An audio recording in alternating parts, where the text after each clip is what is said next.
For now though, let's get into our number 10 with Terry Kath. He was the guitarist and one of the lead singers for the famous rock band Chicago. Now he had a self-admitted history of drug and alcohol abuse and had developed a bit of a habit of carrying guns around and playing with them. On January 23rd, 1978, after a party at a friend's house in LA, he was playing around with his unloaded guns and pulling the trigger next to his head. Eventually, he picked up a semi-automatic 9mm pistol and told his friends, "Don't worry about it, look, the clip is not even in it." Unfortunately, the gun still had a single round in the chamber. Kath put the gun to his head, pulled the trigger, and instantly died. Those became his last words, telling his friends not to worry. Next up at number 9 now, we have Michael Jackson. The death of the king of pop was overshadowed somewhat in many ways by the trial of Conrad Murray, Jackson's doctor at the time of his death, who was convicted of killing Jackson. He gave Jackson a powerful hospital anesthetic, which he subsequently overdosed on. Jackson's nickname for this anesthetic was Milk. Conrad Murray said that Jackson's last words to him were,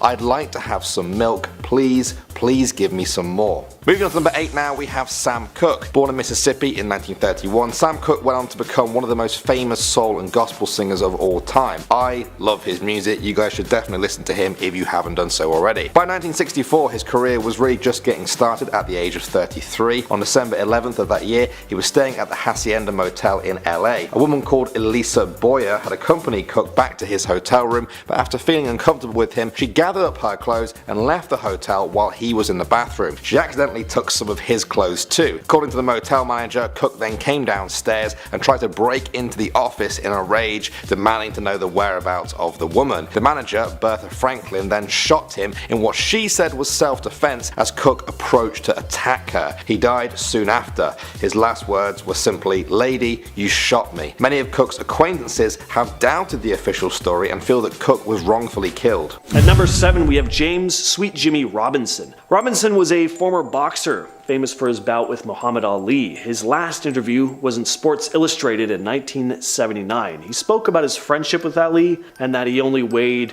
158 pounds for his fight, not 178, as was officially listed. After this interview, he was never seen in the public eye again, and nobody knows what happened to him. Died? Did he start a new life under some new alias? Till this day, nobody knows. ESPN sports writer Wright Thompson had apparently spent 6 years trying to track the guy down, but to no avail. He wrote an article about his attempt in 2009.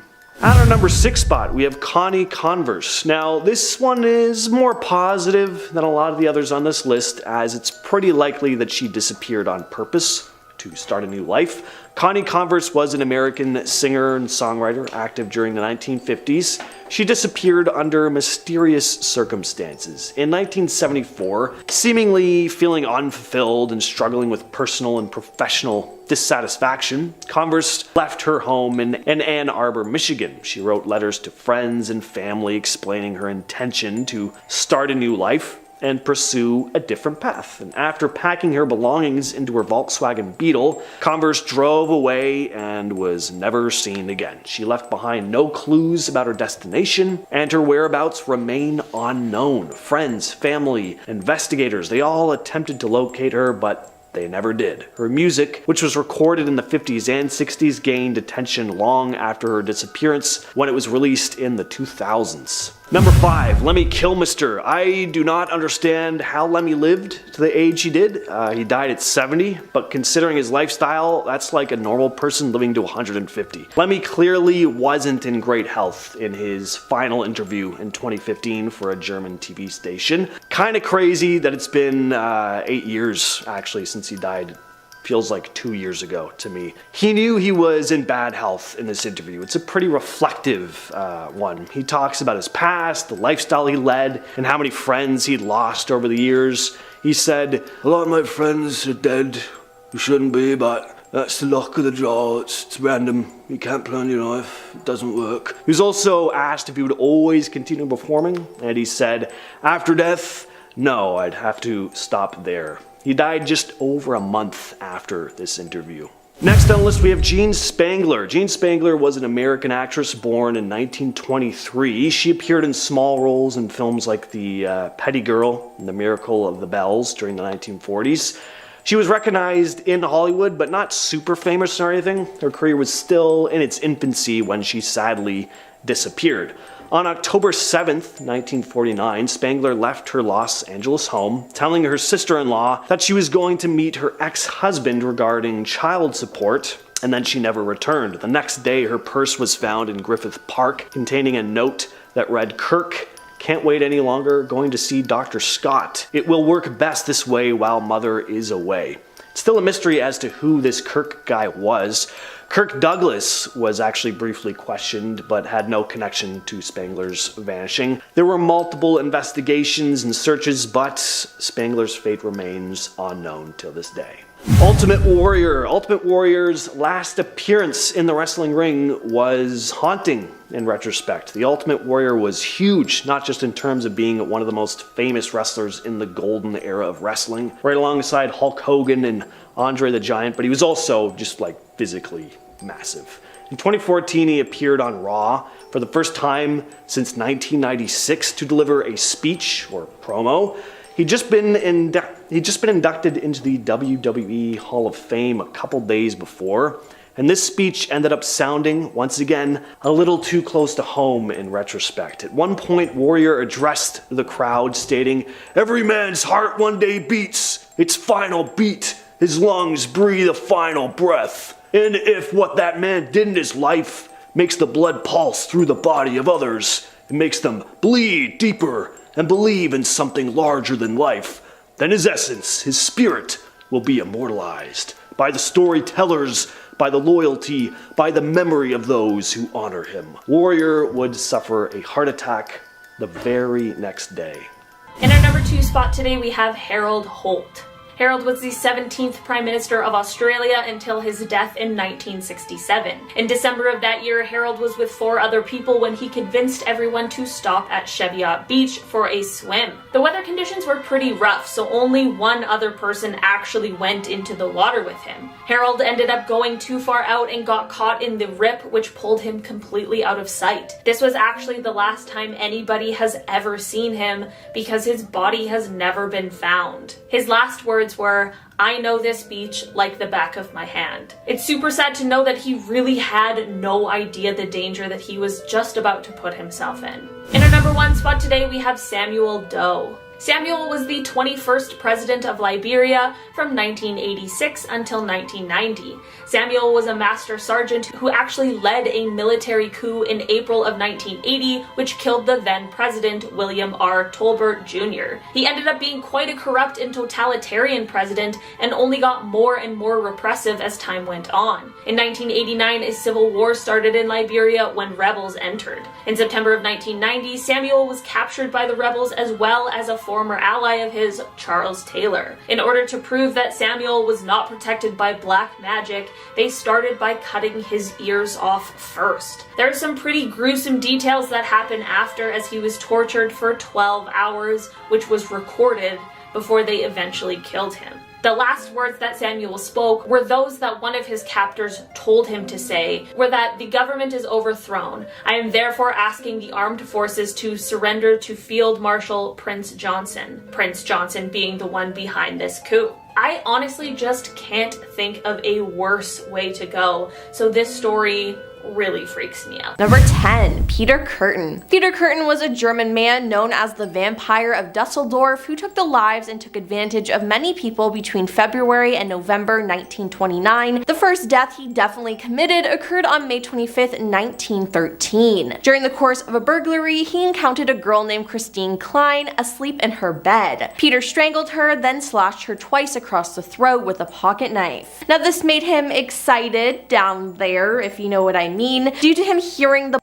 dripping from her wounds onto the floor by her bed and on his hand. He then did this multiple times to countless other victims. Then one day Peter confessed to his wife that he was the Vampire of Dusseldorf, and in the information provided to detectives, his wife explained that although she had known her husband had been repeatedly imprisoned in the past, she was unaware of his culpability in any deaths. He was arrested and was charged with 9 counts of homicide and 7 of attempted homicide. Now he pleaded not not guilty by reason of insanity to each of those charges, but he was found guilty and sentenced to death on 9 counts. Now, he was also found guilty of 7 counts of attempted homicide. Now, Peter displayed no emotion as his sentence was passed, and at 6 o'clock on the morning of July 2nd, 1931, Peter was beheaded via guillotine. Since he loved blood, his last words were, "Tell me, after my head has been chopped off, will I still be able to hear at the sound of my own gushing from the stump of my neck?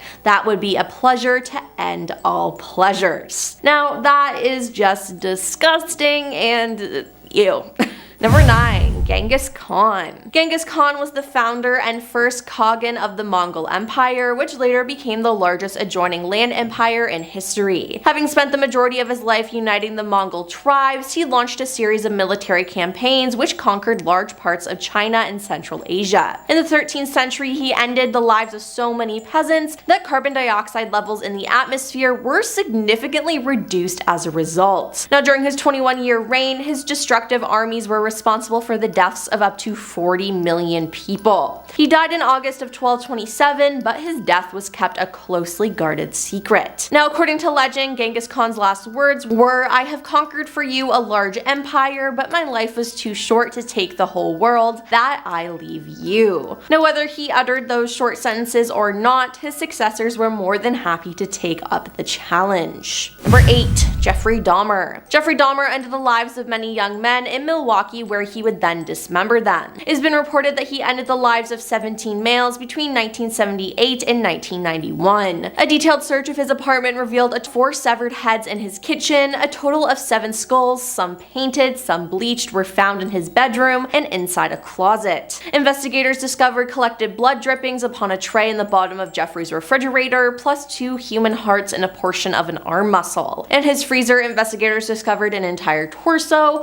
plus a bag of human organs and flesh stuck to the ice at the bottom. Elsewhere in the apartment, investigators discovered 2 entire skeletons, a pair of severed hands, 2 severed and preserved male sex organs, a mummified scalp, and in a 57-gallon drum, 3 further dismembered torsos dissolving in an acid solution. A total of 74 Polaroid pictures detailing the dismemberment of his victims were also found, which is just disgusting. Although he was diagnosed with borderline personality disorder and a psychotic disorder, he was found to be legally sane at his trial. He was convicted of 16 counts of ending someone's life and was to serve 16 terms of life imprisonment on February 17, 1992. Then on November 28, 1994, he was beaten to death by Christopher Scarver, a fellow inmate. His last words were, "Christ Jesus came to the world to save all sinners, of whom I am the worst." Next up at number 7 now we have Frida Kahlo. Born in 1907, Kahlo was a famous Mexican artist known for her portraits inspired by the nature and artifacts of Mexico. She spent much of the 1930s traveling around Mexico and the US, painting her works as she went. This eventually led to her landing her own exhibition in New York in 1938 and another the following year in Paris. On July 19, 1954, after years of illness, Kahlo died from a pulmonary embolism, although some people say she overdosed on painkillers. According to those close to her, her last words were, "I hope the exit is joyful and hope never to return." Next up at number 6 now we have Bing Crosby. This singer was a star of Hollywood's golden age and had a career that lasted over 50 years. You guys may know him as the singer of White Christmas, perhaps one of the most famous Christmas songs of all time. For the last few years of his life, Crosby had been recovering from a life-threatening fungal infection in his lung that had seen him go in and out of hospital. On October 14, 1977, he played 18 holes of golf with his friends. As they headed back to the clubhouse, Crosby said to them, "That was a great game of golf, fellas." Soon after, he collapsed and died instantly from a massive heart attack. Moving on to number 5 now we have Amy Winehouse. This English singer-songwriter became world famous for her music that spanned across genres such as soul, rhythm and blues, and jazz. Her 2006 album Back to Black led to 5 Grammy Awards, making her the first British woman to ever do so. She had a much publicized battle with alcohol and drugs throughout her career, even referencing it in many of her songs. On July 23, 2011, her bodyguard found her unresponsive at her home in London. An ambulance was called, but she was pronounced dead on arrival. Her alcohol blood level was found to be 5 times the legal driving limit. She had seen her doctor just the night before, who claimed that some of her last words were simply,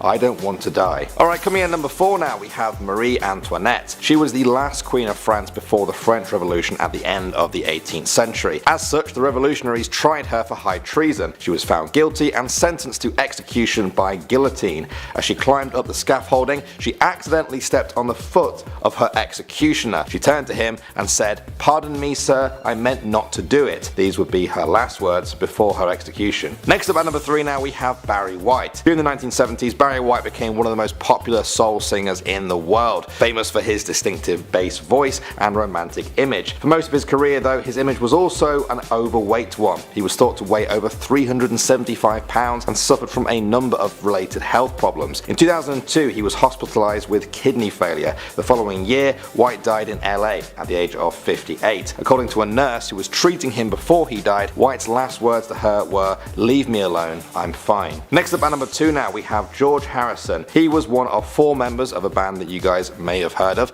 known as the Beatles. George died in 2001 after a long battle with cancer. According to his wife, Olivia Harrison, his last words to her were simply, "Love one another," which reflected the message he promoted throughout much of his time with the Beatles and the rest of his life. Harrison's family scattered his ashes, according to Hindu tradition, in a private ceremony in the Ganges and Yamuna rivers in India. And finally, number 1 now, we have Charlie Chaplin. He is perhaps one of the most famous names of the 20th century. His comedy has transcended time and cross-language barriers. By the mid-1970s, Chaplin was well into his 80s and still had plans for future film projects. Unfortunately though, his health worsened to the point where he needed constant care. When it looked like his time had come, a priest was called to give him his last rites. The priest said, "May the Lord have mercy on your soul." Chaplin's reply, said to be his last words, was, "Why not? After all, it belongs to him." He died in his sleep on Christmas morning 1977 at the age of 88. Starting off this countdown, we have Brittany Murphy. Brittany Murphy was an iconic actress in the late 90s to early 2000s. She was well known for the movies Clueless or Uptown Girls, and it was such a tragedy that she had to pass away at such a young age. She had such a bright future ahead for her. Sadly, on December 20th, 2009, Brittany passed away. Shortly before this, she had called her mom and said, "Mom, I'm dying." Imagine hearing those words coming out of your daughter's mouth. It just breaks my heart. It said she passed away from pneumonia, an iron deficiency, and from having multiple drugs in her system. In our 9th spot, we have Elvis Presley. Alright, so Elvis Presley. Do I even have to explain who Elvis was? Like, if you don't know who he was, then wow, you might be a little too young to watch these videos. I'm kidding, but he was just a huge superstar. On August 16th, 1977, Elvis had gone to the dentist in the morning and then returned home to his fiancée. At some point, he told her that he was, and I quote, "going to the bathroom to read," in which she replied with, "Don't fall asleep in there. It was a joke." And he replied with, "Okay, I won't." Those were his last words. She then proceeded to have a nap, and a couple hours later she woke up to find that he never came out of the bathroom. He had passed away in there. This just makes his last words so haunting. What's even worse is that he proposed to her on January 26, 1977 in that bathroom, the same place he passed away. In our 8th spot, we have Prince, a huge rock legend that was known for his elaborate stage outfits and amazing voice and vocal range. Prince was performing almost every night in high heels. As a result, he developed bad back and hip problems, leading him to need some serious painkillers. He was prescribed a fentanyl patch to help with the pain, which later would contribute to his overdose on April 21st, 2016. Before he passed away, he had been on the phone with his lawyer. Prince assured him that he was fine. He said he was doing perfect. And then he said, "Okay, I'll call you soon." Prince never called back. He passed away shortly after. Number 7. Eileen Wuornos. Eileen Wuornos was an American serial slayer and prostitute who operated in Florida. In 1989 to 1990, while engaging in street prostitution along highways, she shot and robbed 7 of her male clients. Now, she claimed that her clients had either taken advantage of or tried to take advantage of her, and that all the deaths were committed in self-defense. Eileen was sentenced to death for 6 of the deaths, and on October 9, 2002, after 12 years on Florida's death row, she was executed by lethal injection. Her last words were, "I'd just like to say I'm sailing with the Rock, and I'll be back like Independence Day, with Jesus, June 6th. Like the movie, big mothership and all, I'll be back." Now, that's incredibly unsettling, and I do not like that she said that at all. Number 6. Charles Manson. Charles Manson was a criminal who created a cult called the Manson family. It was active in California in the late 1960s and early 1970s. Now, the group consisted of approximately 100 followers who lived an unconventional lifestyle and frequently used psychoactive substances. Now, according to group member Susan Atkins, the members of the family became convinced that Manson was a manifestation of Jesus Christ. Now, some of the members committed a series of 9 deaths at 4 locations in July and August of 1969. In 1971, Manson was convicted of first-degree homicide and conspiracy to commit homicide for the deaths of 7 people, including the film actress Sharon Tate. The prosecution contended that while Manson never directly ordered the deaths, his ideology constituted an overt act of conspiracy. Now, on March 4th, 1971, during sentencing hearings, Manson trimmed his beard to a fork and shaved his head, telling the media, "I am the devil, and the devil always has a bald head." Then on March 29th, 1971, the jury sentenced him to death. Manson, though, died from cardiac arrest resulting from respiratory failure brought on by colon cancer at a hospital on November 19th, 2017. His last words were, "I'm the most famous human being not only that is alive, but the most famous human being that has ever lived." Yeah, you can tell he still had a big ego even while looking into the eyes of death. Number 5. Salvador Ramos. You may not know this man's name, but you do know his crime. On May 24th, 2022, Salvador Ramos and his 66-year-old grandmother had an argument over his failure to graduate from high school, during which he shot her in the face before taking her black 2008 Ford F-150.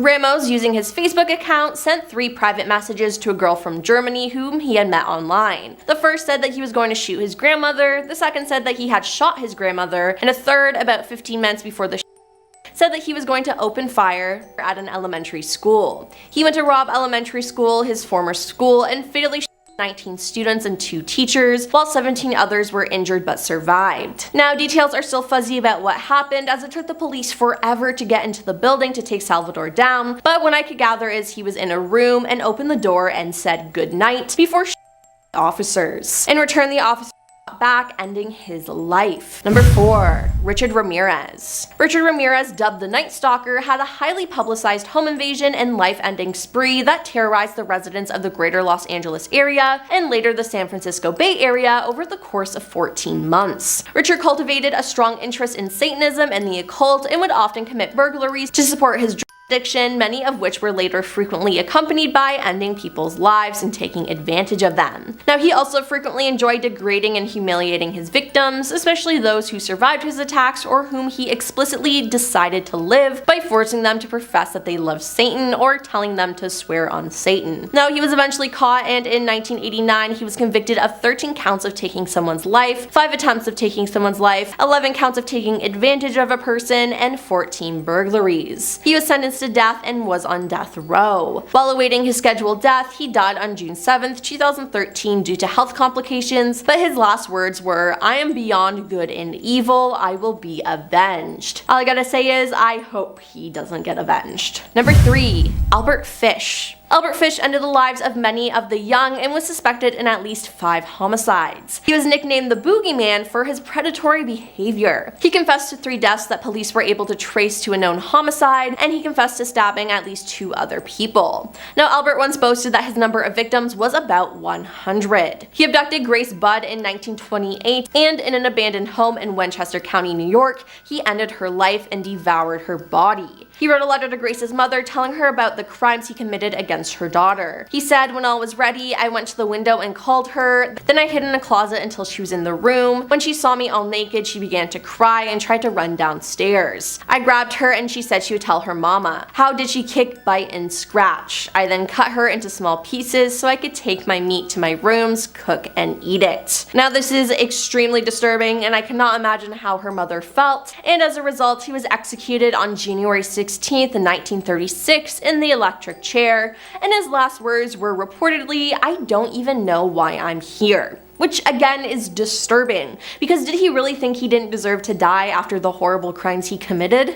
Next on the list we have Jimi Hendrix. Jimi Hendrix will be remembered as one of the greatest guitarists of all time. His music changed a generation of people, but we all know he died well before he should have. Jimi Hendrix was only 27 years old when he passed away. It was in the year 1970 when Jimi Hendrix would finally push his drug use too far. He was mixing alcohol with several other types of narcotics, and on this day he wanted to mix them with sleeping pills. He took way too many and this caused him to pass out and vomit, but he was too drugged to wake up from his drunken state, and he ended up asphyxiating and dying. Not the most glamorous way to die, but it's kind of fitting for a rock god. Well, exactly 5 years before Jimi Hendrix died, he wrote the lyrics to the song "Many Things He Would Try and Soon He Would Die." Maybe he saw a glimpse of his own death and was writing the song, or maybe it was just a coincidence. But no matter what happened, it's very eerie to think that his own lyrics would link up with his death so perfectly. And in our number 1 spot, we have Abraham Lincoln. Believe it or not, but Honest Abe had a premonition of his own death 3 days before he actually died. This was according to Lincoln's friend and bodyguard, who later wrote a biography about Abe's life in his honor. Included in his biography was Abe's scary premonition. So 3 days before his death, Lincoln had a dream where he fell deathly still, and all he could hear were the sounds of people weeping. When he wandered downstairs in his dream, he came across a corpse surrounded by soldiers and a ton of visitors. He then asked the guards who was dead, and he said, "The president, he was killed by an assassin." 3 days later, Abraham Lincoln was killed by John Wilkes Booth.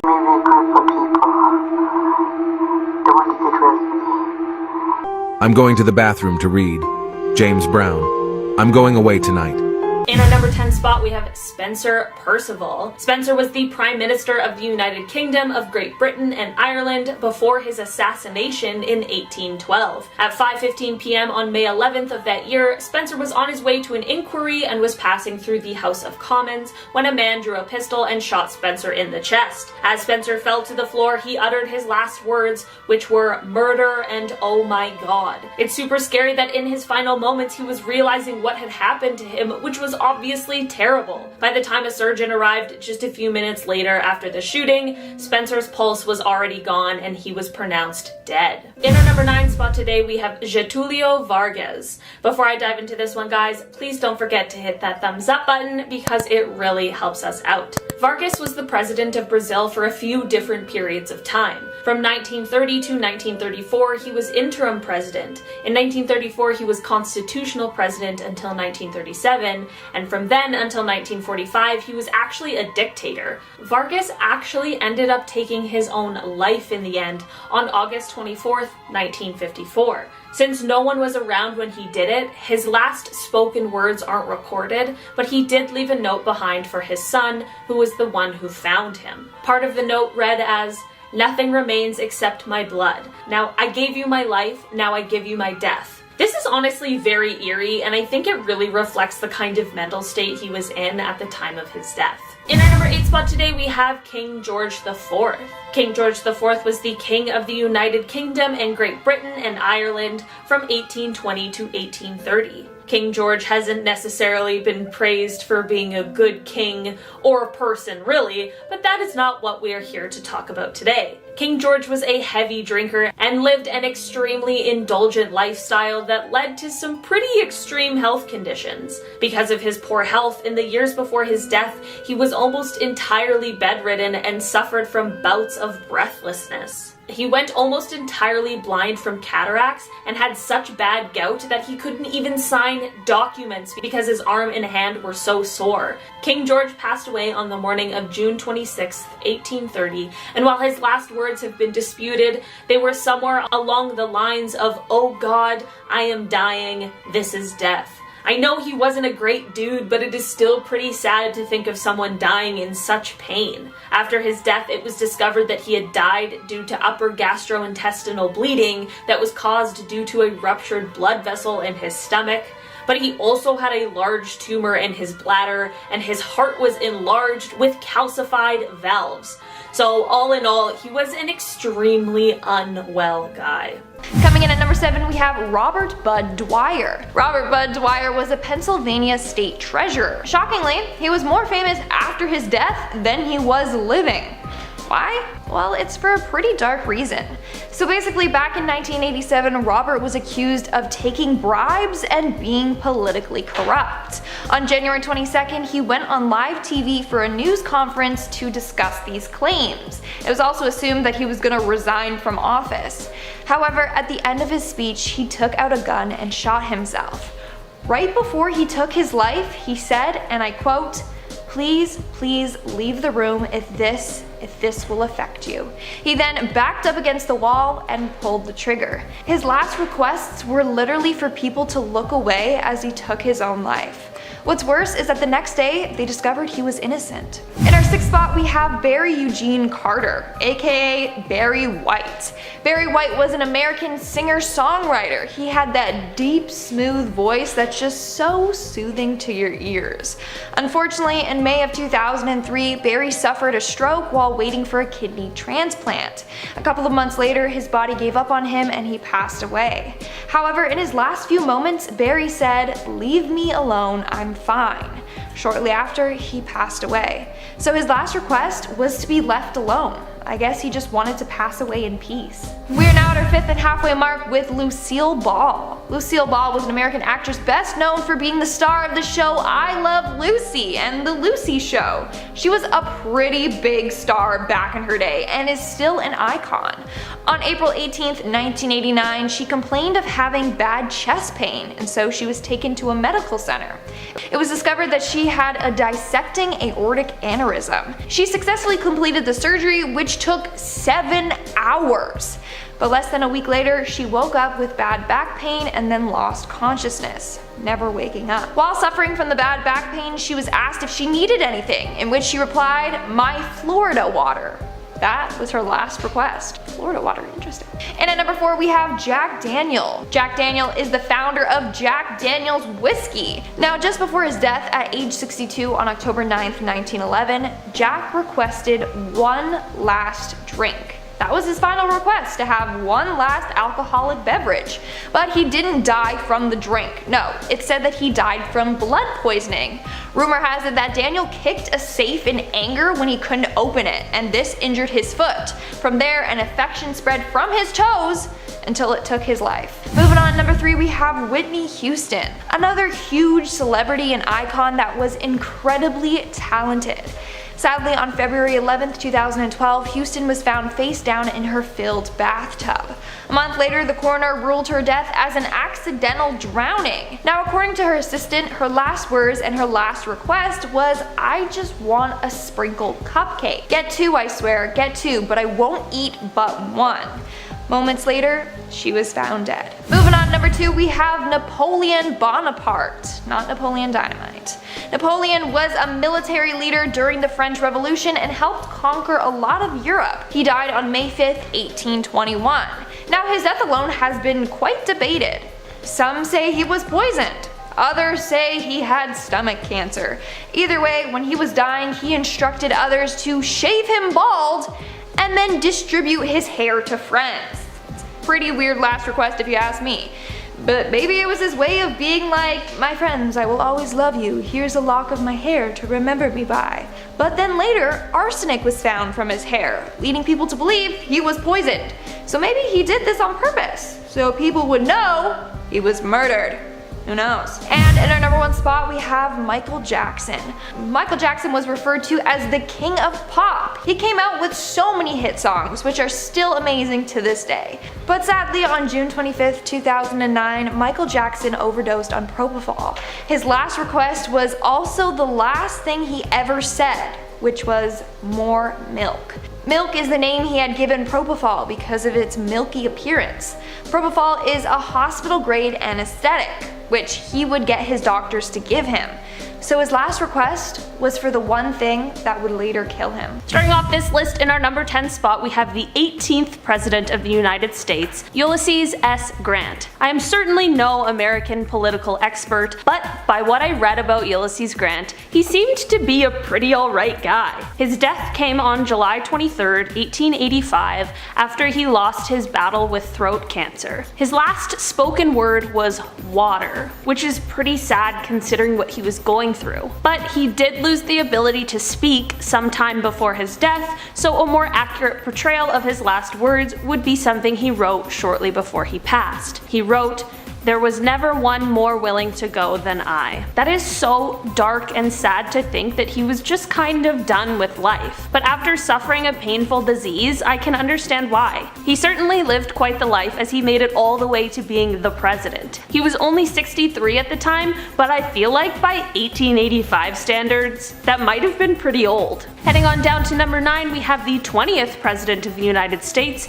James Garfield. James had a similar outlook to a lot of people at the time and thought that the assassination of Abraham Lincoln was just a fluke and denied the opportunity to have security guards around him constantly. Unfortunately, on July 2nd, 1881, this decision led to him getting shot twice by a man who was trying to assassinate him. James lived for a few months after, but was struggling pretty hard to survive because of the lack of medical technology available to remove the bullet that was still lodged in him. On the day of his death, James laid down to rest before he awoke clutching his chest. His friend, General David Swaim, was by his side, and James reached out for him and asked, "Swaim, can't you stop this pain?" These were his final words, and it's so sad to know that he passed in such pain, but I'm glad he had his friend near to him at the time. In our number 8 spot today, we have the 21st President of the United States, Chester Alan Arthur. Before I dive into this one, guys, please don't forget to hit that thumbs up because it really helps us out. Chester was actually the 20th vice president, but became the 21st president after the death of James Garfield. After his presidency was finished, Chester went back to work at his New York law firm. He had some health issues already, so he wasn't working a ton, but on November 16th, 1885, he ordered for all of his personal and official papers to be burned,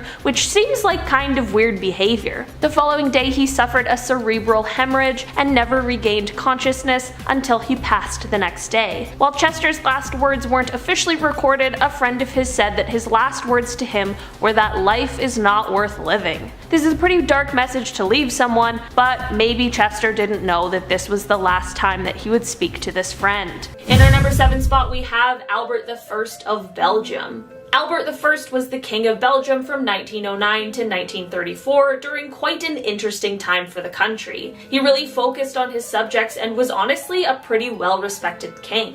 He passed away in 1934 after a mountaineering accident. On February 17th of that year, while climbing the side of a difficult cliff, he ended up unfortunately falling to his death. He was 58 years old at the time, and speculations began to swirl about what exactly happened since he was alone at the time of his passing. Since he was alone, his exact last words are likely unknown, but these are some of the last words he spoke to the last person he saw before the accident. "If I feel in good form, I shall take the difficult way up. If I do not, I shall take the easy one. I shall join you in an hour." While this sentence is fairly normal, it's pretty dark knowing what we know now. He really had no idea how close he was to his death. In our number 6 spot today, we have James Monroe. James was the 5th President of the United States from March of 1817 to March of 1825. While James isn't regarded as a necessarily bad president, he did have slaves and owned a pretty large plantation, so I'm gonna go ahead and just deem him as not that great of a guy. He ended up passing away at the age of 73 on July 4th, 1831, of heart failure and tuberculosis. His last words were, "I regret that I should leave this world without beholding him again." The him he was talking about was his best friend's James Madison. This is kind of cute, but also very sad. The pair had actually had a falling out after many years of friendship, which really just adds a little insult to injury on that one. In our number 5 spot today, we have Francisco Solano Lopez. Francisco Solano Lopez was the second president of Paraguay from 1862 until he passed away on March 1st, 1870. He was a really controversial president as people blamed him for the outbreak of the Paraguayan War. He actually ended up dying in another war. He was offered his life if he surrendered, but he refused and still tried to fight back. His final words were, "I die for my homeland." He really ended up making the greatest sacrifice he could. It's just really sad that things had to end that way. In our number 4 spot today, we have Lal Bahadur Shastri. Lal was the second Prime Minister of India from June of 1964 until January of 1966. He was a leader who really tried his best not to mix religion with politics, and honestly lived his life trying to be a servant to the public as best as possible. He ended up passing away just one day after signing the treaty to end the Indo-Pakistan War. While it was released that he died from cardiac arrest, people have since speculated that it was a cover-up and that foul play was actually involved. His final words were, "O Father, O Rama." Rama is a deity in Hinduism and is the 7th avatar of the god Vishnu. Assuming that he really did die from cardiac arrest, I just really hope he wasn't calling out for the name of his gods because he was in pain. In our number 3 spot, we have George V. George V was the King of the United Kingdom from 1910 to 1936 when he passed away. He wasn't originally supposed to be king, but in 1892 his older brother ended up passing away unexpectedly, which put him in line for the throne just after his father. He ended up taking over the role once his father had passed. For the last few years of his life, he ended up falling quite ill, and after his favorite sister passed away, he fell into a deep depression, which definitely didn't help his health at all. His last words were, "God damn you," which he said to his nurse as she injected him with a sedative. This is dark because his doctor actually admitted to giving him drugs that would speed up his dying process. He was certainly already on his deathbed, but it's pretty freaky that he was basically forced into dying sooner, and I feel like he knew what was going on considering his rude language to his nurse. I don't know about you guys, but this one feels pretty suspicious. Joe Pitchler. Joe Pitchler was a former actor known for his roles in many family-oriented movies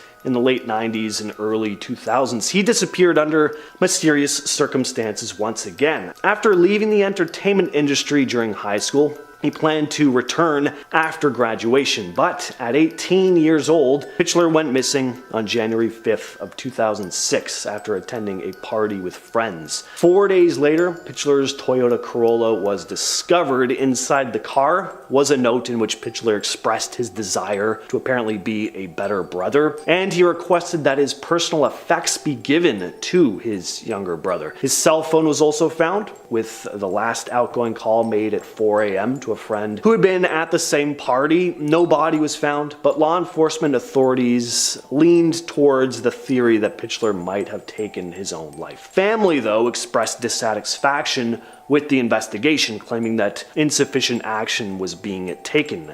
They pointed out that the police didn't dust Pitchler's car for fingerprints, and there was limited effort in searching through his apartment. To this day, Joe Pitchler's disappearance remains unsolved.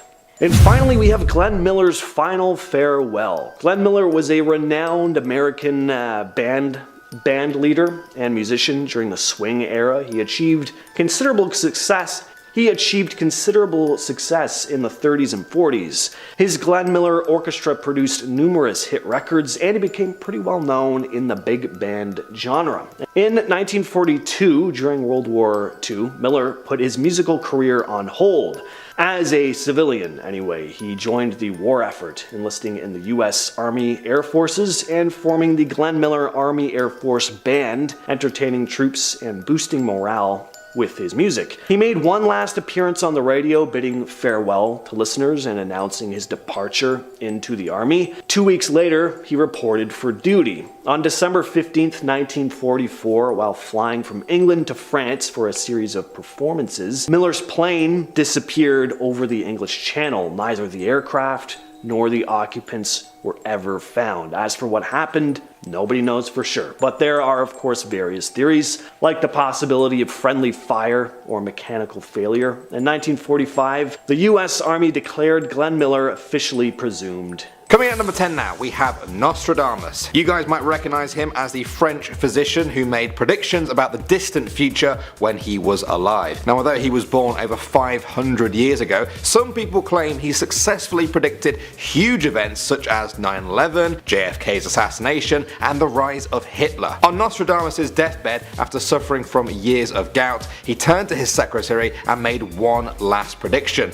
He said, "Tomorrow, at sunrise, I shall no longer be here." Now, say what you want about his other predictions, because he definitely got this one right, as he was found dead the very next morning. Alright, next up at number 9 now, we have James French. He was a convicted murderer who was spending life in prison and decided he didn't want to do that, he wanted to die. He was too scared to commit suicide though, so he killed his cellmate in order to get the death penalty. He was given death by electric chair. After James French was strapped into the chair, his very last words were, "How's this for your headline? French fries." Now, it's not often that comedy and executions come together like that, but when they do, they are as memorable as this. At number 8 now, we have Sid Vicious. Born as John Ritchie, Sid Vicious was the notorious bass player for the Sex Pistols, the band that has been credited with starting the whole punk movement in the UK. In 1978, he allegedly killed his girlfriend Nancy Spoogen. The following year, he committed suicide through a massive heroin overdose at 21 years of age. His last words were found in a suicide note in his jacket pocket. It read, "We had a death pact. I have to keep my half of the bargain. Please bury me next to my baby. Bury me in my leather jacket, jeans, and motorcycle boots. Goodbye." In our number 7 spot, we have the 22nd and the 24th President of the United States, Grover Cleveland. Grover has not been regarded as a particularly great president, and it has been said that his greatest accomplishment might have been the introduction that he gave so that the more modern presidency that began with Theodore Roosevelt could emerge. In the fall of 1907, Grover fell very ill, and in 1908, he ended up suffering a heart attack. On June 24th, 1908, he ended up passing away with his last words being, "I have tried so hard to do right." I think this is pretty dark because it's sad to think that he was worried about the impact he had left on the world in his final moments. Death really does seem like the worst time to start having an existential crisis. In our number 6 spot, we have the 23rd President of the United States, Benjamin Harrison. Benjamin was actually the grandson of the 9th president, making them the only grandfather-grandson duo to have both held office. He was a Republican who took office in between the terms of Grover Cleveland and lost out on re-election. He definitely isn't ranked among the top or best presidents, but his commitment and his integrity are not questioned. Benjamin had an interesting personal life, considering after his wife passed, he remarried, but it just so happens that the woman he chose was the 37-year-old niece and former secretary of his late wife. In February of 1901, Benjamin was diagnosed with influenza, which at the time was called grippe. He was treated the best way that they knew how at the time, but on March 13th, at the age of 67, he ended up passing away. What the doctors had thought was influenza was actually pneumonia, which was the cause of his death. His last words were, "Are the doctors here? Doctor, my lungs." It's super sad to know that he was in pain, and I'm not sure if they knew what pneumonia was in 1901, but if they did, it would be such a shame that he was misdiagnosed and mistreated. Pneumonia isn't fun even in 2020 when we have better ways of treating it. In our 5th spot and halfway mark, we have the 32nd President of the United States, Franklin D. Roosevelt. Franklin still holds the record for the longest time in office, as he was elected 4 consecutive times. Of course, this was before the 2-term limit that now exists. Franklin is regarded as one of the best presidents there's ever been, but of course there have been plenty of people who criticized his policies and positions, but also because of the fact that he was the president for most of World War II, his response to that was also highly scrutinized. Franklin was able to serve 3 terms entirely and was 2 months and 23 days into his 4th term when he passed. On April 12th of 1945, Franklin was sitting for a portrait when he said, "I have a terrific headache." He then slumped over in his chair, and upon examination by his attending cardiologist, he ended up passing away from an intracerebral hemorrhage. It's crazy to think that he had no idea what he was just seconds away from, and that he really did just think he had a headache. I guess maybe that's a good way to go though. I feel really bad for the guy that was doing the portrait because I feel like that would be very awkward. In our number 4 spot, we have the 34th President of the United States, Dwight D. Eisenhower. Dwight was a 5-star general in the army during World War II before he became president. Dwight has been seen as an inactive president, but some things that he has been praised for are ending the Korean War and not starting any others in the meantime, and for stabilizing the Soviet-American rivalry. On March 28, 1969, Dwight ended up passing away at the Walter Reed Army Medical Center from congestive heart failure. He was 78 at the time, and his last words ended up being, "I want to go. God take me." I guess it's a good thing that he felt ready when it came time, but it is pretty scary to think that he had just kind of given up.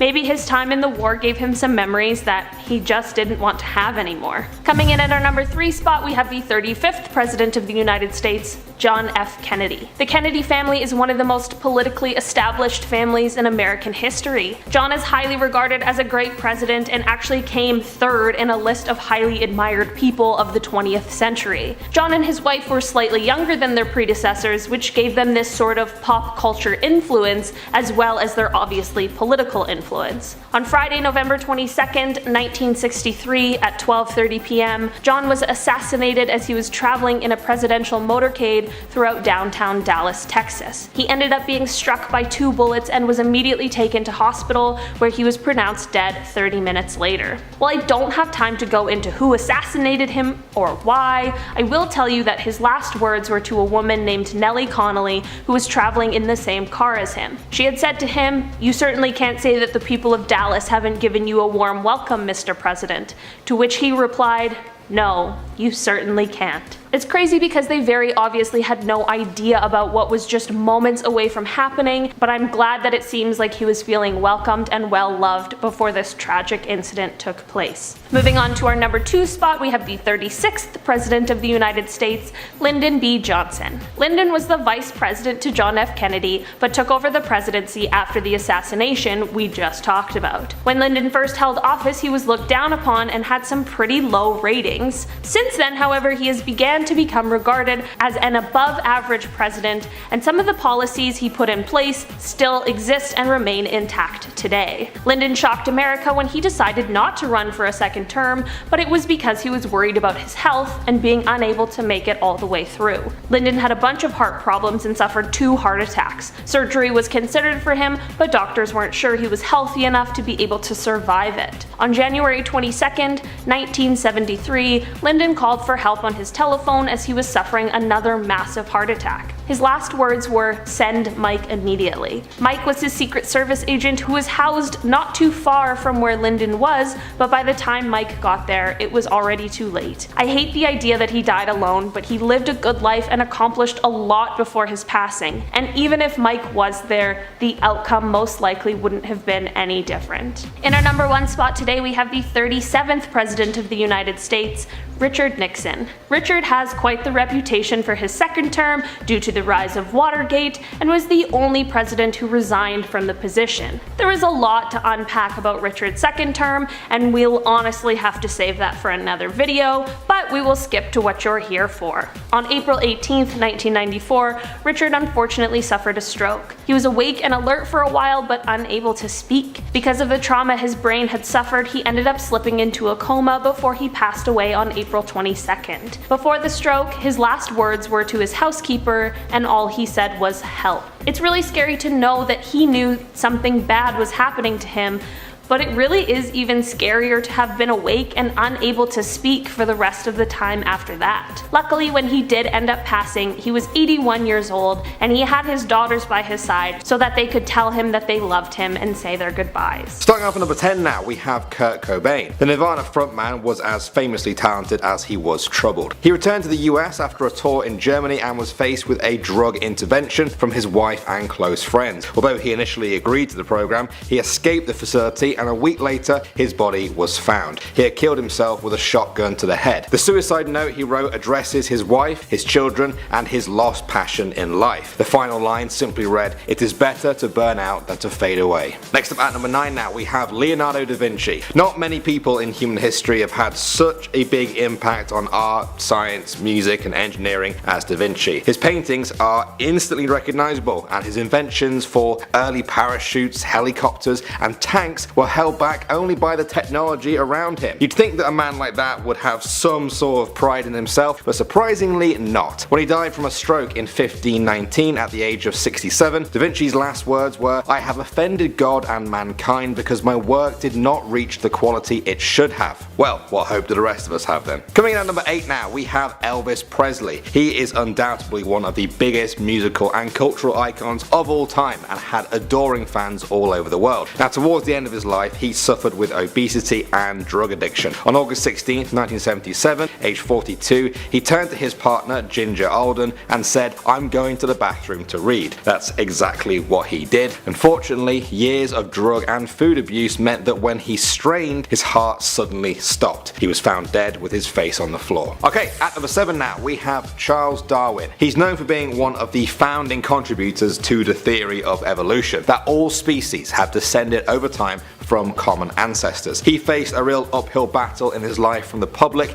with his theory, which was quite controversial at that time. He also struggled internally to reconcile his theory with his own religious beliefs. However, on his deathbed in 1882, after suffering from heart failure, his final words were to his wife Emma, telling her, "I am not the least afraid of death. Remember what a good wife you have been to me. Tell all my children to remember how good they have been to me." Alright, at number 6 now, we have Malcolm X. He was a powerful civil rights activist who helped define the struggle for equality by black Americans in the 1960s. He was a member of the Nation of Islam, and after a serious dispute with some of the members there, he was assassinated by 3 of them. Malcolm X was addressing a 400-person audience when the assassins started shooting at him on stage. Just before the guns went off, his very last words were, hold it, let's cool it, let's be cool, brothers." At number 5 now, we have Joseph Wright. Joseph Wright wrote the dictionary. Well, one of them at least. He spent years compiling the English dialect dictionary with thousands of words from very specific places. The dictionary was his greatest achievement and arguably his life's work. In 1930 he contracted pneumonia.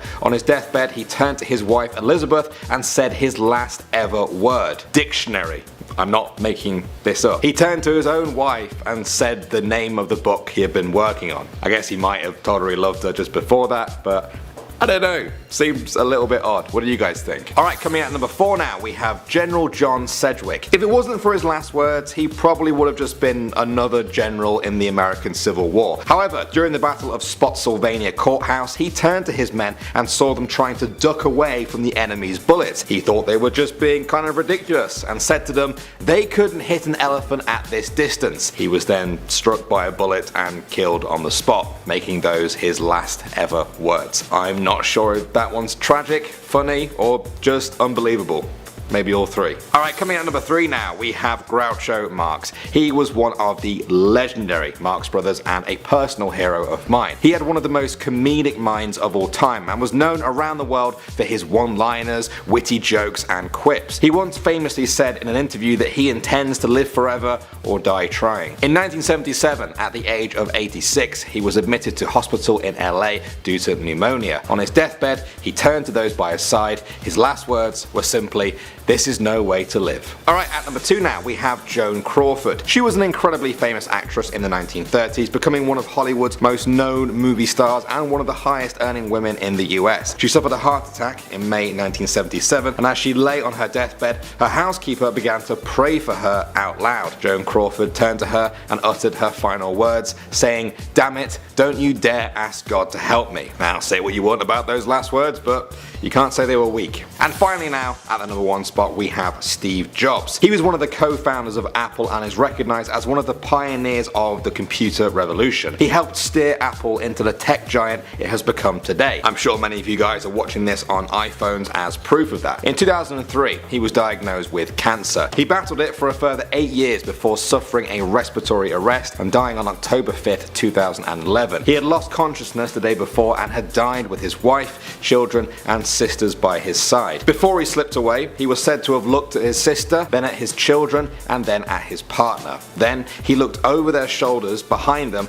and his last ever words were, "Oh wow, oh wow, Oh wow, kinda mysterious that one. Coming in number 10, we have Mark Twain. Mark Twain is one of the best novelists to ever come out of America. He has stories that have shaped literature to this day, and on top of that, he's one of the best Colonel Sanders impersonators I've ever seen in my life. The dude basically wrote the book on wearing a southern white suit and having a mustache so thick you could comb it with a horse brush. But something very interesting about Mark Twain is that he was born when the Halley's Comet was passing by the Earth. Now, this is something that happens like clockwork every 76 to 75 years. Now, when the comet was set to pass by the Earth again, Mark said, "I came with the comet and I'll leave with the comet." And sure enough, when the comet passed, he died. Some people think this could mean that he was some sort of alien visitor that came to Earth just to hang out and then took off with the comet when his time on Earth was done. That seems like a pretty good setup to me. Moving on to number 9, we have Nostradamus. Back in the day, Nostradamus was a very famous man. It's because he was said to have the ability to predict the future. And honestly, a lot of his predictions have come true, so people worshipped him and turned to him for insight about the future. Now, Nostradamus actually predicted the exact date of his death. On July 1st, 1566, Nostradamus made sure to tell his priest all of his last predictions because he knew that the next day he was going to pass. The priest ended the conversation with, "Until tomorrow," and Nostradamus replied with, "You will not find me alive at sunrise." He died that night, making his prediction come true. Coming in at number 8, Bob Marley. There are pieces of Bob Marley that we all know. We all know that he is one of the best musicians that has ever graced the earth. We know that he stood for one love and wanted to stand up against evil establishments.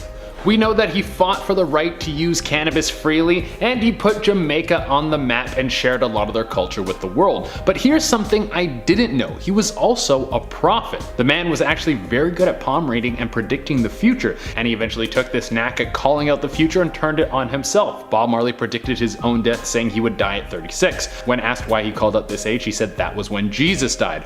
People probably thought he was bluffing until he passed away at the age of 36 when he lost his battle with cancer. Alright, at number 7 now, we have Thomas J. Grasso. Now, he was a convict who was executed in Oklahoma on March 20th, 1995 for 2 murders. As with many inmates on death row, he was asked what exactly he wanted for his final meal. He had 24 steamed mussels, 24 steamed clams, a double cheeseburger from Burger King, 6 spare ribs, 2 strawberry milkshakes, 1.5 of a pumpkin pie with whipped cream, diced strawberries, and a 16-ounce can of spaghetti meatballs. That last one was the problem though for Thomas. He wanted SpaghettiOs, not spaghetti meatballs. His last words before the execution were, "I did not get my SpaghettiOs, I got spaghetti. I want the press to know this." Talk about getting your priorities straight. Okay, moving on to number 6 now, we have Tupac. Any conversation about the greatest rapper of all time will always feature this man's name. On September 7th, 1996, he was in a car with Suge Knight after a boxing match. They pulled up to some traffic lights and then a car next to them wound down their back window and a gunman shot at them repeatedly. When a police officer arrived on the scene, he found Tupac on the floor covered in blood. The officer tried to get a dying declaration from him and asked him who shot him. He looked him in his eyes, took a deep breath and said, "F you." After that, he slipped out of consciousness and never came around again. At the number 5 spot now, we have James Brown. Now, he was known as the godfather of soul and had a career that spanned an amazing 6 decades, influencing millions of musicians in the process. He was still playing shows right up to the end. On December 23rd, 2006, he visited his dentist who was shocked at just how weak and ill he looked, and he told him to go and see a doctor. His condition worsened and he died on Christmas Day from heart failure. His last words were to his manager. He told him, "I'm going away tonight." He took 3 long breaths and fell asleep before dying. Coming at number 4 now, we have Karl Marx. This 19th century philosopher and political theorist founded the notion of Marxism, the belief that capitalism will eventually lead to a class struggle and a communist society. Now, Marx was known to always have something to say on everything. There are literally hundreds of quotes out there attributed to him, which is why people expected an epic final one from him when he died. Before he died, he told told those by his side that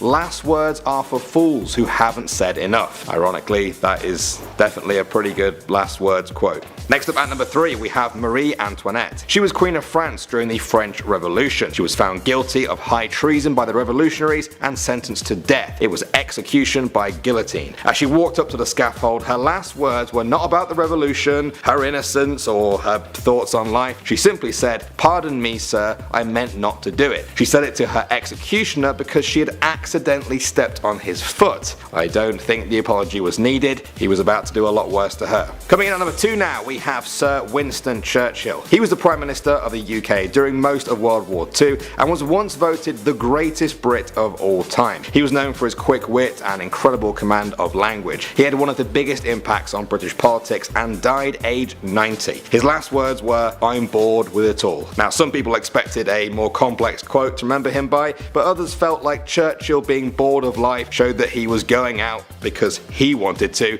and he was doing it on his own terms. Alright, at the number 1 spot now, we have Bob Marley. The Jamaican reggae artist stands as one of the most legendary music acts of the 20th century. In July 1977, he was diagnosed with cancer. Now, over the next 4 years of his life, it spread to the rest of his body. Eventually, his vital functions worsened. He was rushed to hospital in Miami. His son, Ziggy, was by his deathbed. He turned to him and said his final words, "Money can't buy life." For a man that spread so much love through his songs, I think they seem like very fitting last words. Starting off this countdown, we have Harry Houdini.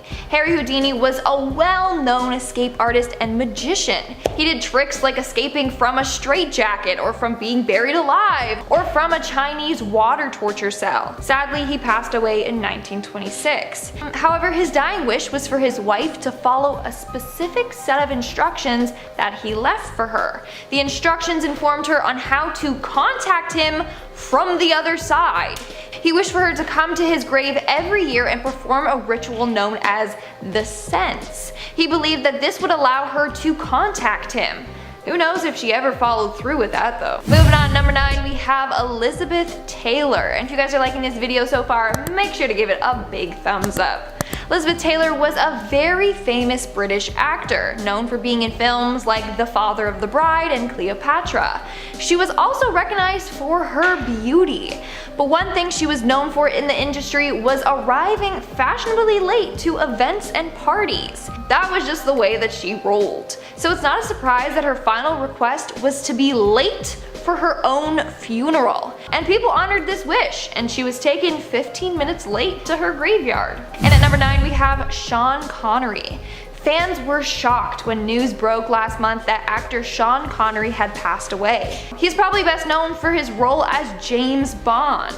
Sadly, on October 31st, Connery at the age of 90 passed away in his sleep. His son claims that he was unwell for some time. His final wishes were that he could be brought back to Scotland and be laid to rest there.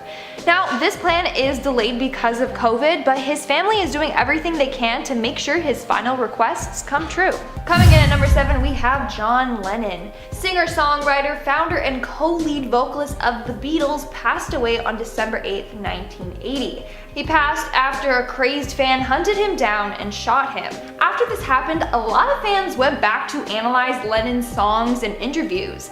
That's when they discovered that Lennon might have predicted his death. First, let's look at the song Borrowed Time. In the song, he makes reference to the fact that he never thought that he would live very long. For example, in the song, the lyrics go, "living on borrowed time without a thought for tomorrow," which they interpreted as he doesn't know if he will get a tomorrow.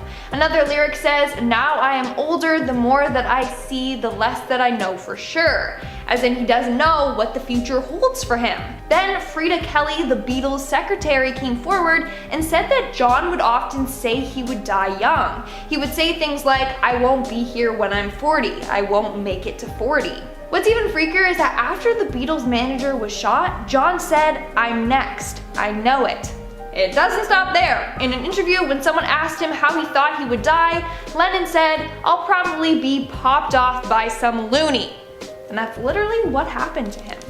Next Next on the list we have XXXTentacion. This rapper blew up and went from just being released from prison to one of the biggest up and coming rappers in the world. He was performing in front of thousands of people and was even having beef battles with massive celebrities like Drake. When the rapper was only 20 years old, he was shot and killed in his car. After this happened, his fans went digging through some of his previous social media content and they found a video of him talking about how he figured he would die soon. In the video he says, "If worst things comes to worst and I die a tragic death, I at least want to know that the kids perceived my message." XXXTentacion is still relevant today in pop culture, with his music still receiving millions of listens. I think if his goal was to get his message out to his fans, he was successful in that. And since he died at such a young age, I think that many people wonder what would have happened to the rapper if he was still around. Some of the rappers that were blowing up around the time that he was breaking through have faded away, while others have risen to the top. Of course, it's impossible to know, but it's still something very interesting to think about. We are now at our 5th and halfway mark with Martin Luther King Jr. On April 3rd, 1968, Martin Luther King Jr. delivered his last speech, "I've been to the mountaintop." This speech was all about social justice and equal rights. But people thought that the last couple of lines he spoke were foreshadowing his fate. For the next day, he was assassinated. In the speech he said, and I quote, "Like anybody, I would like to live a long life. But I'm not concerned about that now. I just want to do God's will. I've seen the promised land. I may not get there with you." And he was right about that. The next day he was killed. So in a way, people interpreted this as Martin Luther King Jr. predicting his own death. Next on the list we have Princess Diana. When Princess Diana died, it shocked the world. She was one of the most kind souls to ever come out of the royal family, and she will be remembered for how she tirelessly worked to help impoverished people. She would die in a car crash in 1997 that took her life, along with her boyfriend and soon-to-be husband, Dodi Faye, and her driver. In a letter that was written 10 months before the princess died, she said the royal family is trying to kill her, and she specifically talked about them tampering with her brakes. There has been a lot of conspiracy surrounding her death. Some people say that the royal family wanted her dead because she was going to marry Dodi Faye and convert to Islam. Other people said she might have known about Prince Andrew and his involvement with Jeffrey Epstein. There's a lot of people who didn't want the secrets of the family spilling out, and Princess Diana seemed that she was someone who wanted to do what was right no matter what the cost, and that might have costed her life. In our 3rd spot, we have James Brown. James Brown was a well-known singer, songwriter, musician, and dancer. Leading up to his passing, he was sick for a number of months. On Christmas in 2006, James reached out to his friend and manager, Charles Bobbitt, and said, "I'm going away tonight." And he was right. A couple of hours later, he passed away from congestive heart failure. His friend later told CNN that he didn't believe what Brown was saying until he actually passed away. I mean, it's pretty freaky, so it's believed that James Brown predicted his death. Also, those were the last words he ever said. Number 2, Carl Panzram. Carl Panzram was a serial slayer, arsonist, burglar, and someone who took advantage of men. In prison confessions and in his autobiography, he confessed to having committed 21 deaths, only 5 of which could be corroborated. He's suspected of ending the lives of more than 100 men in the United States alone, and several more in Portuguese Angola. He also confessed to having committed more than 1,000 acts of taking advantage of men. His last words were, "In my lifetime, I have murdered 22 human beings. I have committed thousands of burglaries, robberies, larcenies, arsons, and last but not least, I have committed sodomy on more than 1,000 male human beings. For all these things, I am not the least bit sorry." Now again, that's just plain disturbing, as he had no remorse at all. And coming at number 1 is Jake Berg. In 1949, Jake Berg, sometimes referred to as the Tacoma Axe Killer, was arrested by police after breaking into the home of Bertha Klutt and her daughter Beverly June Klutt and ending their lives with an axe. Upon questioning by authorities, Jake revealed intimate knowledge of 33 other deaths of Caucasian women, which made him a prime suspect for those as well. On July 15, 1949, Jake was hanged at the Washington State Penitentiary, but not before he uttered what would be later known as the Bird Hex in his final statement. He said, "I'm putting the Jake Bird Hex on all of you who had anything to do with my being punished. Mark my words, you will die before I do." Now the real scary thing about this is that within a year of his execution, 6 people connected to this case did die. So is it a curse? Was it a coincidence? Who knows? Kicking off the list at number 10. Sir Isaac Newton. Alright, yeah, we'll start this list off back in the early 1700s. Why not? Let's start crying back in the olden days. Sir Isaac Newton lived until he was 80, and back in the 1700s, living until you're 80 Why, that's practically unheard of, right? That's insane. Newton started to experience digestion issues, but come 1727, he blacked out and never woke up again. The man died at 84. His last words were sad, of course, as are all of these on this very sad list that I'm doing, in a hopefully not sad way. But they go as follows. I don't know what I may seem to the world, but as to myself I seem to have been only like a boy playing on the seashore and diverting myself now and then and finding a smoother pebble or a prettier shell than the ordinary, whilst the great ocean of truth lay all undiscovered before me. What exactly that means? Let's all talk about it in the comments. Let's try and decipher that. There we go. Number 9, John F. Kennedy. A little more recent, jumping to the 1960s, President John F. Kennedy was killed while riding in a motorcade. We all know this one, of course. I don't have to go into grim detail about what happened here. He was riding alongside his wife, of course, First Lady Jacqueline Kennedy, and in front of him there was Texas Governor John Connally and his wife Nellie. They were all rolling along when Nellie said to John, "You certainly can't say that the people of Dallas haven't given you a nice welcome." The president then said back, "No, I certainly can't." And just moments later, that's when he met his fate. Number 8, Alfred Hitchcock. This man went out with a zinger. Classic, what a classic drama queen. Alfred Hitchcock worked alongside famous painters and literary figures throughout history. He's an icon. He teamed up with Cary Grant, Jimmy Stewart, Dorothy Parker, you name it. In his 1945 film Spellbound, Alfred even brought on Salvador Dali, like the real Salvador Dali, to help him with the film's dream sequences, right? He had a vision, he knew what he was doing. He also terrified many people for years to come. It's also a fun one. Hitchcock is known for going great lengths to keep his endings a secret, like Psycho, for example, a 1960s classic. The ad department for the film told audiences to please not give away the ending, as it's the only one they have. That's fun, that's cute.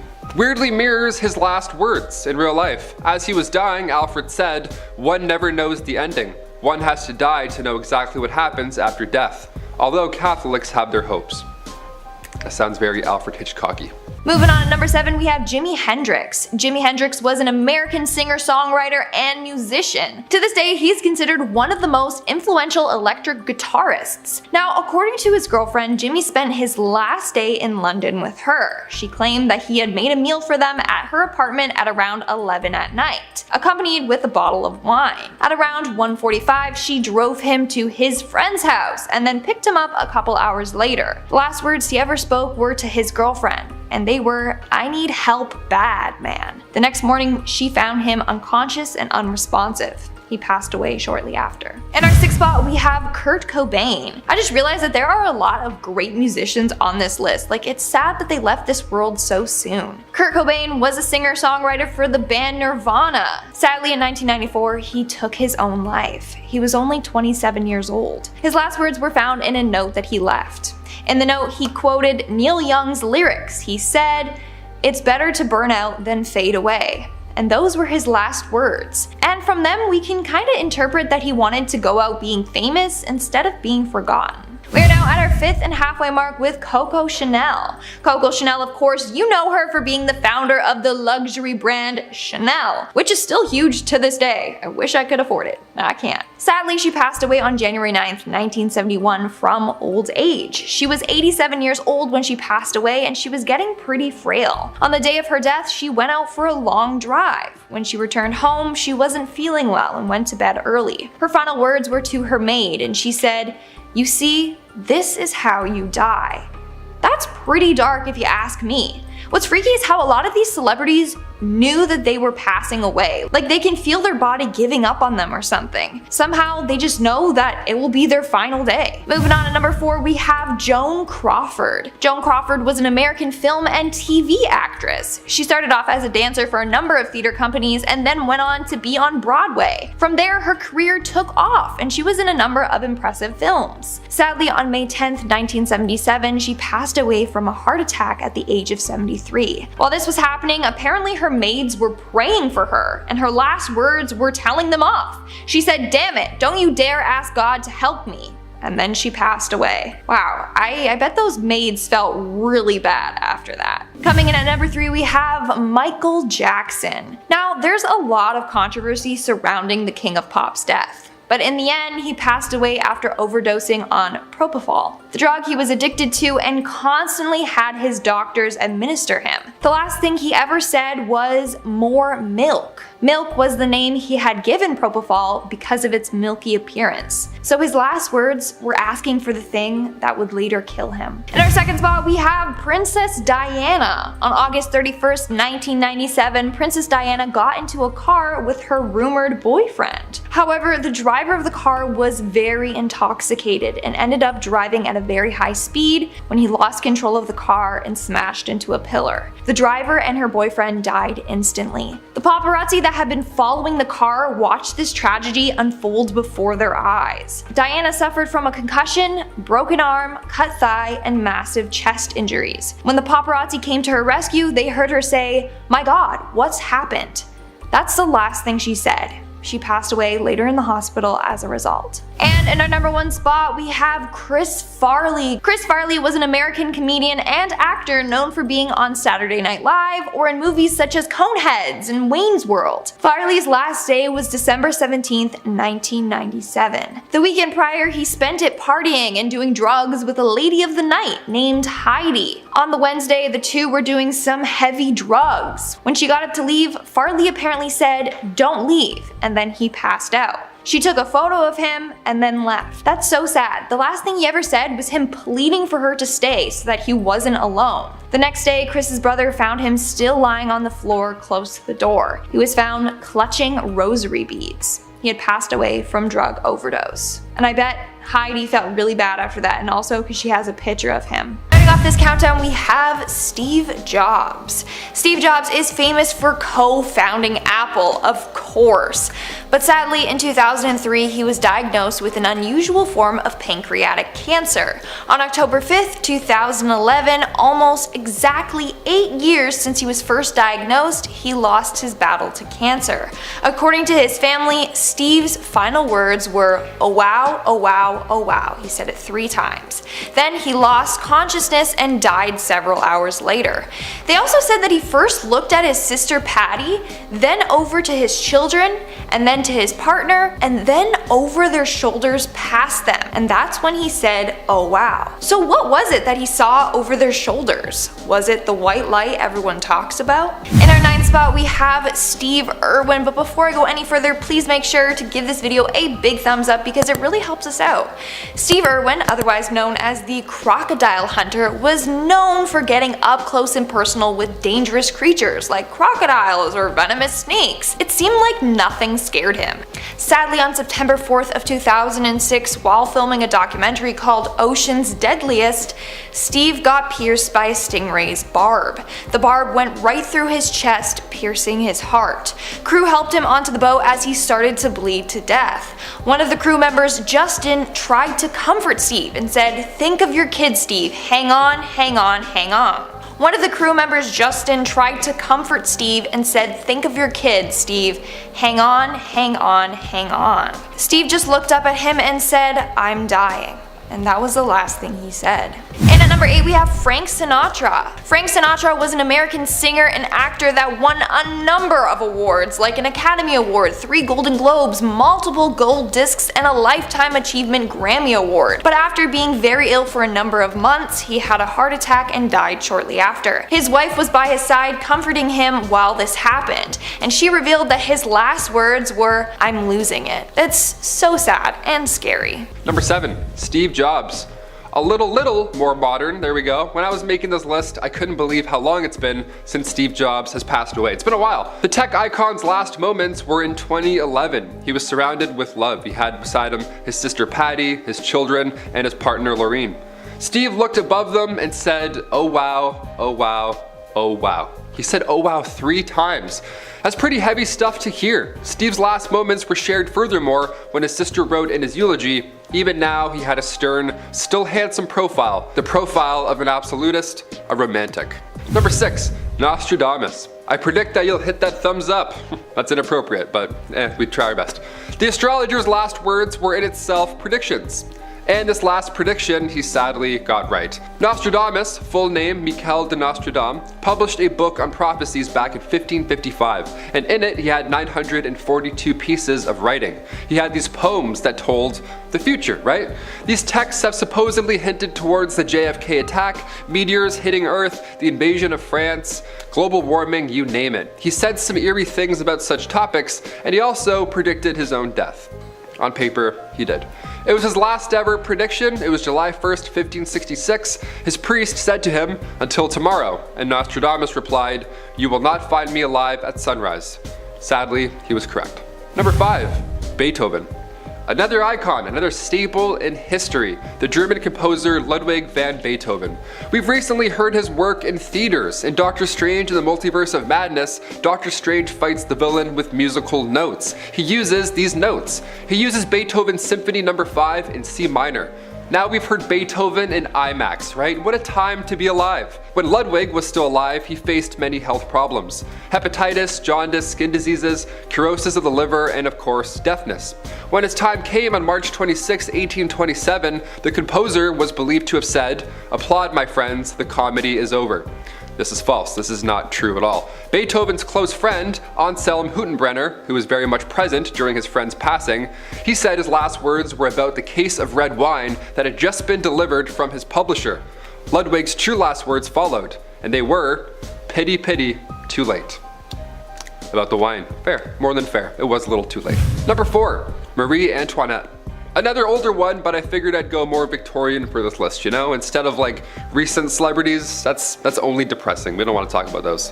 During the height of the French Revolution, Louis XVI of France and Marie Antoinette were both charged with treason. The phrase, "let them eat cake," is often associated with Mrs. Antoinette in this case, but her last words were actually an apology. Not to the people in which they owed it to, but to the executioner whose foot she stepped on whilst approaching the guillotine. Yeah, shows like Game of Thrones make it look easy to say something cool right before your, demise. In reality, I would beg for my life.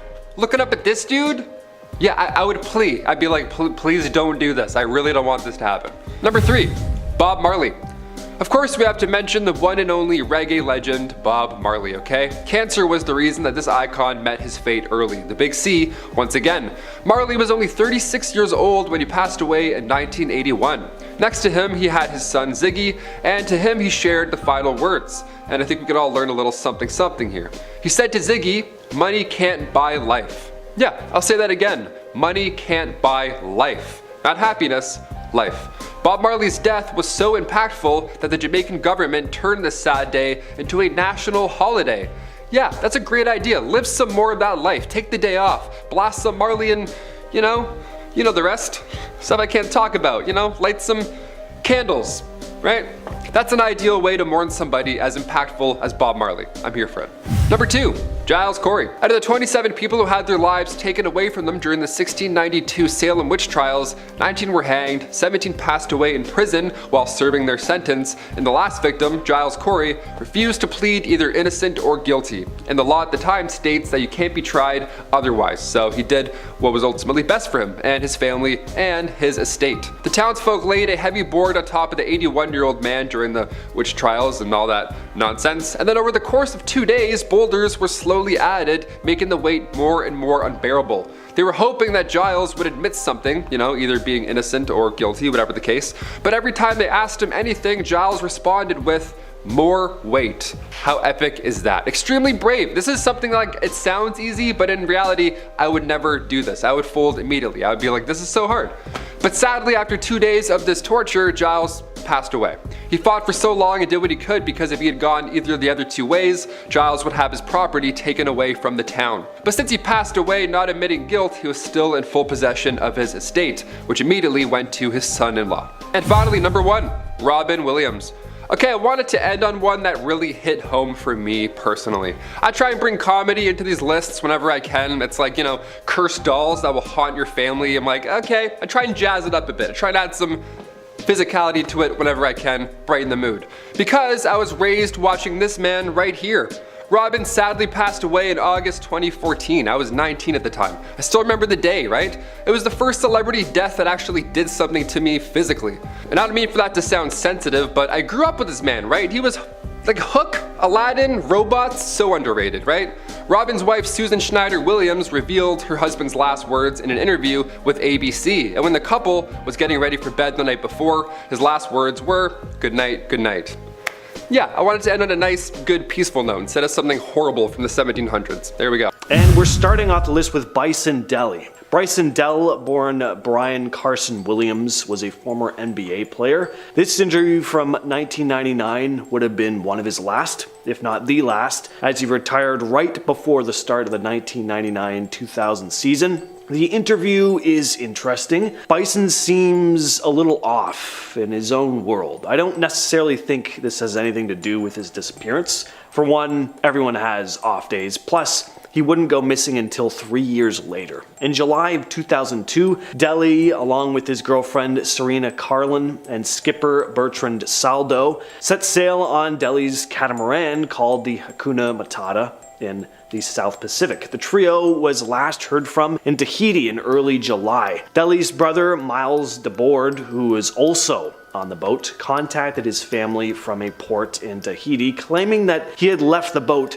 due to a family dispute. In September of 2002, the Hakuna Matata was found off the coast of Tahiti with only DeBoard on board. DeBoard was later arrested, being the #1 suspect. He provided conflicting stories about what had happened, initially claiming self-defense in a fight with Dele, Serena, and Saldo. Despite extensive searches, the whereabouts of Bison, Serena Carlin, and Bertrand Saldo remain unknown, but it's likely their bodies were dumped overboard somewhere in the Pacific Ocean. If you are enjoying our channel so far, don't forget to leave your comments down below. Let us know your thoughts, suggestions for further videos, and hit that subscribe button as well. Alright, the final Brandon Lee interview.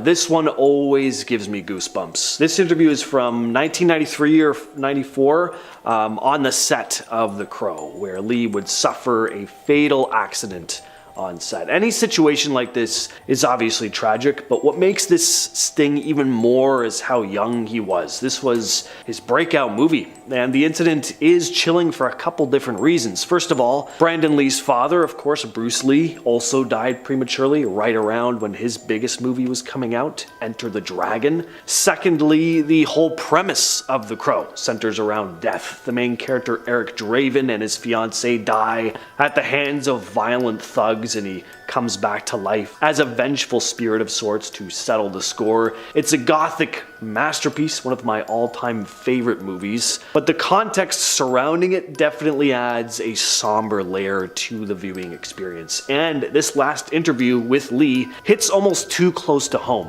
At the end of the interview, Lee, talking about the themes of the movie, says, quote, "Because we do not know when we will die, we get to think of life as an inexhaustible well. And yet everything happens only a certain number of times. And a very small number, really. How many more times will you remember a certain afternoon of your childhood? An afternoon that is so deeply a part of your being that you cannot conceive of your life without it. Perhaps 4, 5 more times? Perhaps not even that. How many more times will you watch the full moon rise? Perhaps 20. And yet, it all seems limitless." Next on the list is Richie Edwards, guitarist and songwriter for the Welsh rock band Manic Street Preachers. This is the last interview with Edwards in 1995. The interview is a pretty standard musician interview. He talks about his career, the music he's written so far, where he thinks the band is going next. He also talks about how he wants to write the perfect lyric, quote, "A lyric that sums up exactly how I feel about everything, not just how I feel today, how I've felt all my life. Everything I've read, everything I've seen, everything I believe. In those 15 lines, you can just see it all." This is something I think many artists strive for, to make a piece of work that completely encapsulates who and what they are. On February 1st, 1995, though, Edwards checked out of the Embassy Hotel in London and drove to his apartment in Cardiff. Later that day, his car was found near the Severn Bridge. Edwards was never located. His disappearance left many questions unanswered, as there was no conclusive evidence indicating what happened to him. In the weeks leading up to his disappearance, Edwards was apparently exhibiting some signs of emotional distress, including self-harm and depression. He also was known to have issues with addiction. In 2008, Edwards was officially declared presumed dead by the courts, but his body has still never been found, and there are various theories that have been proposed, even one including the possibility that he faked his own death in order to start a new life free of fame. That's something that comes up a lot with musicians. People just don't like accepting that they might actually just be gone. Moving on to number 7, we have Frida Kahlo. Famous artist Frida Kahlo was said to be one of Mexico's greatest artists. She began painting mainly self-portraits after a bus accident that left her severely injured. From there, her artwork became well known, and they were exhibited in Paris and Mexico before her death. About a week after her 47th birthday on July 13th, 1954, she passed away. Her last words were in her diary entry, and it read, "I hope exit is joyful, and I hope never to come back." Now, it's said that she passed away from a pulmonary embolism, but others believe that she took her own life. At that point in her life, she did have a couple of failed attempts. This was because she had to have her right leg amputated below her knee from a gangrene infection, and that really affected her. It's really sad that her final words are basically saying how she wanted to die and then never come back. In our 6th spot, we have Paul Walker. Paul Walker was an actor known primarily for the series The Fast and the Furious. He passed away on November 30th, 2013 after attending a charity event. Paul's last words were, "We'll be back in 5 minutes." This was said to Jim Torp, a man working at the event, but sadly, Paul never returned back. He got into a car that his friend was driving, and a little while later, they crashed into a concrete lamppost and 2 trees before it burst into flames, killing Walker and the driver instantly. We're now at our 5th and halfway mark with John Lennon, an amazingly talented singer and songwriter who was the founder and co-lead vocalist for the Beatles. On December 8th, 1980, John Lennon was assassinated outside of his Manhattan apartment. The man that took his life was a fan that traveled all the way from Hawaii. Apparently, he didn't like Lennon's lifestyle and how he was portraying himself to the press. On that night, he waited outside of Lennon's apartment and then shot him 4 times in the back. Lennon's last words were, "I'm shot, I'm shot." He repeated it twice, and that was the last thing he ever said. Rest in peace, John Lennon. Witnesses told police Lennon was shot near the door to his apartment building as he and Yoko Ono returned from a recording studio. I saw John and Yoko get out of the limousine. They walked into the gate. Moving on to number 4, we have Mozart. Mozart was a very well-known and talented composer. He got into music very early on in life and was extremely gifted. But on December 5th, 1791, he passed away at the age of 35. And of course, there's a bunch of theories as to how he died. Some say he was poisoned by his rival, but it's believed that he died from a disease that led to a severe fever, causing him to slip into a coma. But we still don't know what disease led to his death. Anyways, one of the last things he ever said was, "The taste of death is upon my lips. I feel something that is not of this earth."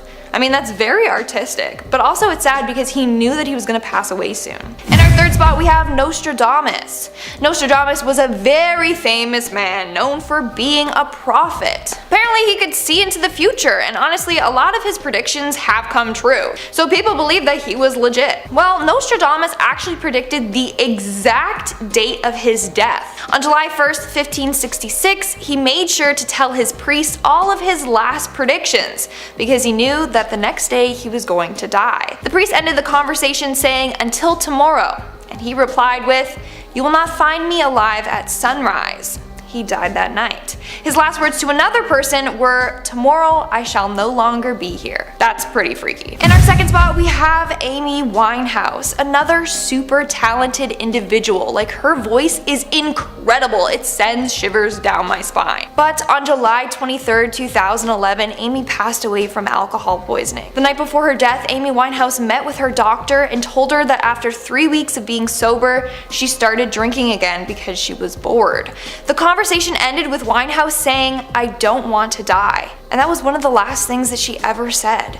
The next day, the bodyguard found her laying in the same position as she was a couple hours prior. He checked on her, and that's when he knew she was gone. Now, this one breaks my heart because she literally was so worried about dying, and then the very next day, the very thing that she feared happened. And in our number 1 spot, we have Heath Ledger. Heath Ledger was a well-known Australian actor known for starring in movies such as 10 Things I Hate About You, Brokeback Mountain, and The Dark Knight. Sadly, on January 22nd, 2008, he passed away from an accidental prescription drug overdose.